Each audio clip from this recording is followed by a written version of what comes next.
Smart Bangladesh ভাগ্যবতী, আল্লাহর ইমানদার বান্দা, এবং সেজন্যই বাংলাদেশ ওই 10 নম্বর মহাবিপদ সংকেতের মধ্যে তেমন ক্ষয়ক্ষতি সম্মুখীন হয়।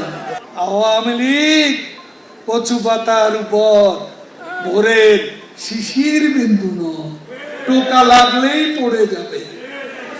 একথা যদি মনে করেন ভুল করছে।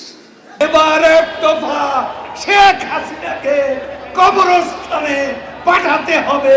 পালাবো না। কোথায় পালাবো? পালাবো না, প্রয়োজনে ফখরুল সাহেবের বাসায় গিয়ে উঠবো। কি জায়গা দেবেন? না হলে ঠাকুর গায়ের বাড়ি আছে, ওই বাড়িতে গিয়ে উঠবো। ঠিক আছে? এখানে সব আর কি পুরনো খেলা শুরু করছো? তুমি কি কোনোদিনও ভালো হবে না? ভালো না তুমি কোনোদিনও ভালো হবে না।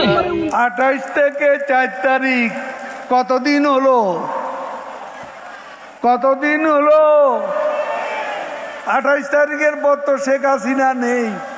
আরে মির্জা ফখরুল,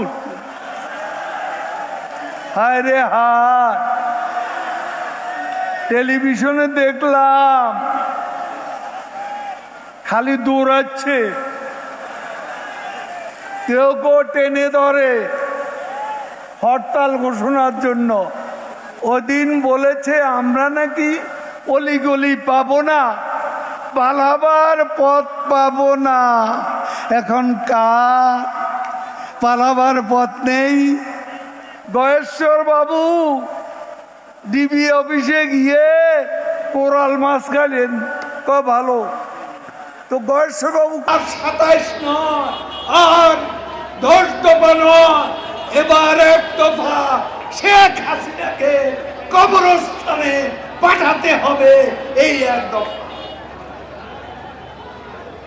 এটা কি আপনারা শুনেছিলেন? আজ তাই বলতে চাই, ফখরুলের মনেও সেই কথা।